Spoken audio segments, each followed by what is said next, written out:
अमृतपुर के साधारण गांव में, जो पहाड़ियों और फुसफुसाते हुए देवदार के पेड़ों के बीच स्थित है, रतन और रोशनी नाम का एक युवा जोड़ा रहता था।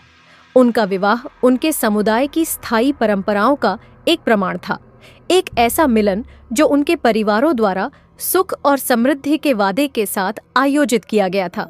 जैसे ही उनकी शादी के दिन सूरज क्षितिज से नीचे डूबा, गांव के उनके साधारण घर पर लंबी छाया पड़ी। रतन और रोशनी पति पत्नी के रूप में अपनी पहली रात की तैयारी करने लगे। कांपते हाथों से वे अपने वैवाहिक कक्ष में दाखिल हुए। दिल प्रत्याशा और घबराहट के मिश्रण से भरे हुए थे। जैसे ही कमरे में अंधेरा छा गया, रोशनी ने एक भयानक शांति देखी जो हवा का दम घोंटने वाली लग रही थी। टिमटिमाती मोमबत्ती की रोशनी ने दीवारों पर भयानक छाया डाली, जो उनके चारों ओर खतरनाक रूप से नृत्य कर रही थी। हवा के अचानक झोंके ने खिड़की को जोर से बंद कर दिया, जिससे कमरा लगभग अंधेरे में डूब गया। रतन अपनी कांपती पत्नी को सांत्वना देने के लिए आगे बढ़ा, लेकिन उसका हाथ किसी ठंडी और चिपचिपी चीज से टकरा गया। जैसे ही उसकी उंगलियां किसी चिपचिपी चीज के तालाब में डूब गई, उसके होठों से एक आह निकल गई। जैसे ही उसे पता चला कि यह खून है, तो वह घबरा गया। कांपते पैरों के साथ रतन बाहरी दुनिया की एक झलक पाने के लिए बेताब होकर खिड़की की ओर लड़खड़ाता हुआ चला गया। लेकिन जैसे जैसे वह पास आया, वह अपनी चाल में स्थिर हो गया। चंद्रमा की क्षीण चमक ने एक भयानक दृश्य प्रकट किया। उसकी खूबसूरत दुल्हन रोशनी अब इंसान नहीं रही। उसकी आंखें बुरी तरह पीली हो गई थीं। उसकी त्वचा राख और बेजान हो गई थी। उसका मुंह एक विचित्र मुस्कुराहट में विकृत हो गया था, जिसमें उस तरह नुकीले दांतों की पंक्तियां दिखाई दे रही थीं। जैसे ही रोशनी रतन पर झपटी, उसके पंजे फैल गए। रतन के गले से एक तीखी चीख फूट पड़ी। वह उसके हमले से बाल बाल बच गया। उसका दिल उसकी छाती में ढोल की तरह धड़क रहा था। जब दोनों ने भयानक वॉल्ट्ज नृत्य किया, तो कमरे में अफरा तफरी मच गई। रतन अपनी राक्षसी पत्नी से बचने की पूरी कोशिश कर रहा था। हर कदम के साथ उसे अपनी गर्दन पर उसकी सांसों का ठंडा स्पर्श महसूस होता था। उसकी हंसी उसकी रीढ़ में सिहरन पैदा कर देती थी। अचानक रतन का पैर किसी चीज पर पड़ा और वह लड़खड़ा कर फर्श पर गिर पड़ा। जैसे ही वह वहां असहाय पड़ा, रोशनी उस पर झपटी। उसके पंजे उसके चेहरे से इंच भर दूर थे। जब सारी आशा खत्म हो गई, तभी अंधेरे में रोशनी की एक फीकी किरण दिखाई दी। प्रकाश के स्रोत का एहसास होते ही रतन की आंखें भय से फैल गईं। यह एक छोटी टिमटिमाती लौ थी, जो उसके गले में लटके एक प्राचीन ताबीज से निकल रही थी। जैसे ही ताबीज की रोशनी तेज हुई, रोशनी ने कान फाड़ने वाली चीख निकाली और अंधेरे में गायब हो गई। कांपते और भयभीत रतन ने ताबीज के पास जाने का साहस जुटाया। जब उन्होंने इसकी बारीकी से जांच की, तो उन्होंने इसकी सतह पर एक जटिल नक्काशी देखी। यह सुरक्षा का प्रतीक था, बुरी आत्माओं से बचाव का प्रतीक था। अब ताबीज की शक्ति प्रकट होने से रतन को आशा की किरण महसूस हुई। उन्होंने अपनी रक्षा के लिए और अपने जीवन में आई बुराई को दूर करने के लिए इसकी शक्ति का उपयोग करने की कसम खाई। इसके बाद के दिनों और हफ्तों में रतन ने अपनी पत्नी के परिवर्तन के पीछे की सच्चाई को उजागर करने के लिए एक खतरनाक खोज शुरू की।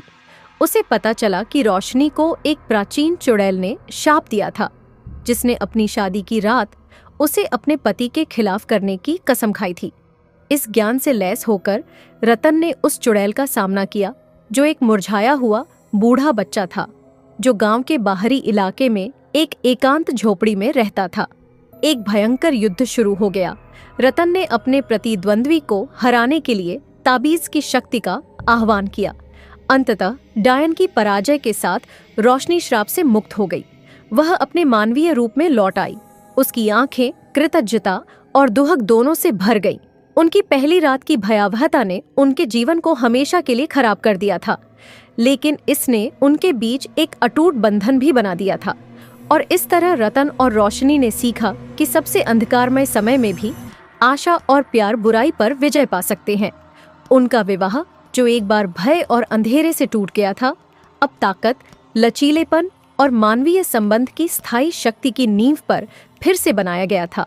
भारत के एक छोटे से गांव के मध्य में नीरज नाम का एक युवक रहता था। वह एक सरल, मेहनती व्यक्ति था जिसने हाल ही में अपने जीवन के प्यार प्रिया से शादी की थी।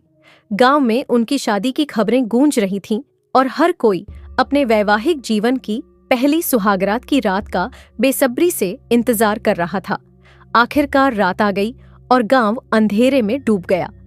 नीरज और प्रिया को उनके नए घर में ले जाया गया, जो गांव के बाहरी इलाके में एक साधारण झोपड़ी थी। ग्रामीणों ने उन्हें शुभकामनाएं दी और उन्हें उनकी पहली रात के लिए छोड़ दिया। जैसे ही दंपत्ति वहां बैठे, उन्हें पास के जंगल से एक अजीब भयानक आवाज सुनाई दी। बहादुर आदमी होने के नाते नीरज ने शोर के स्रोत की जांच करने का फैसला किया। हालांकि प्रिया डरी हुई थी, फिर भी उसने उसके साथ चलने की जिद की। जैसे जैसे वे जंगल में गहराई तक गए, आवाज तेज और अधिक अशुभ होती गई। अचानक वे एक साफ स्थान पर पहुंचे, जहां उन्होंने हुड पहने आकृतियों के एक समूह को एक बड़े प्राचीन पेड़ के चारों ओर एक विचित्र अनुष्ठान करते देखा। आकृतियां नीरज और प्रिया के लिए अज्ञात भाषा में मंत्रोच्चार कर रही थी और माहौल डर और खौफ से भरा हुआ था। नीरज और प्रिया ने चुपचाप पीछे हटने की कोशिश की, लेकिन हुड पहने हुए लोगों में से एक ने उन्हें देख लिया। आकृति उनके पास आई और जैसे ही उसने अपना हुड हटाया, वे यह देखकर चौंक गए कि यह उनके गांव की एक बूढ़ी महिला थी। बुढ़िया की आंखों में एक भयानक चमक भर आई और वह कर्कश स्वर में बोली, तुमने हमारे पवित्र अनुष्ठान में विघ्न डाल दिया है। अब तुम्हें इसकी कीमत चुकानी होगी। इससे पहले कि नीरज और प्रिया प्रतिक्रिया कर पाते, बूढ़ी औरत और अन्य नकाबपोश लोगों ने उन्हें घेर लिया। उन्हें बांध दिया गया और उनका मुंह बंद कर दिया गया और बूढ़ी औरत एक अंधेरे मंत्र का जाप करने लगी। जैसे जैसे मंत्रोच्चारण तेज होता गया, समाशोधन के केंद्र में स्थित प्राचीन पेड़ जोर जोर से हिलने लगा। अचानक पेड़ टूट गया, जिससे एक गहरा गहरा छेद दिखने लगा। हुड वाली आकृतियां नीरज और प्रिया को छेद की ओर खींच ले गईं और जैसे ही उन्हें अंदर धकेला गया, उन्हें एहसास हुआ कि वे एक बुरे सपने में फंस गए थे। यह छेद एक विशाल भूमिगत गुफा की ओर जाता था, जो अजीब अलौकिक प्राणियों से भरी हुई थी। नीरज और प्रिया अलग हो गए और उन्होंने खुद को सुरंगों के चक्रव्यूह में पाया, जहां से निकलने का कोई रास्ता नहीं था।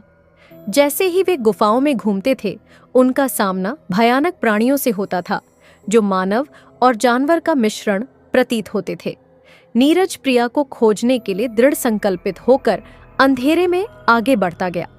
वह अचानक एक बड़े कक्ष में पहुंच गया, जहां उसने प्रिया को बंधी हुई और मुंह बंद किए हुए हुड वाली आकृतियों से घिरा हुआ पाया। बुढ़िया उसके सामने खंजर लिए खड़ी थी। तुमने हमारी पवित्र भूमि पर अतिक्रमण किया है, बुढ़िया ने फुसफुसाया। अब तुम्हें इसकी कीमत चुकानी होगी। गुस्से से भरे नीरज ने वृद्धा पर झपट्टा मारा और उसे जमीन पर गिरा दिया।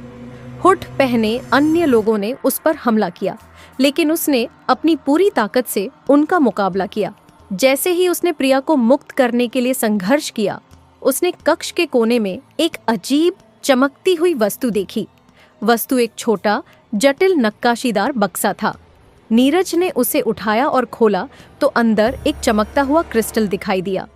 जैसे ही उसने क्रिस्टल को पकड़ा, उसे अपनी रगों में शक्ति का प्रवाह महसूस हुआ।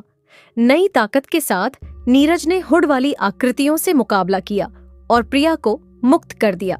साथ में वे सुरंगों के माध्यम से वापस चले गए। क्रिस्टल की चमक उनके रास्ते को रोशन कर रही थी। जैसे ही वे जमीन के गड्ढे से बाहर निकले, उन्होंने खुद को वापस अपने घर के पास जंगल में पाया। सूरज उगने लगा था और गांव जाग रहा था। नीरज और प्रिया थके हुए लेकिन जीवित होकर अपनी झोपड़ी में लौट आए। ग्रामीण उन्हें जीवित और स्वस्थ देखकर हैरान रह गए और जब नीरज ने अपनी दर्दनाक आपबीती सुनाई तो वे भयभीत हो गए। बूढ़ी औरत और हुड वाली आकृतियां फिर कभी नहीं देखी गई और जंगल में प्राचीन पेड़ अछूता रहा।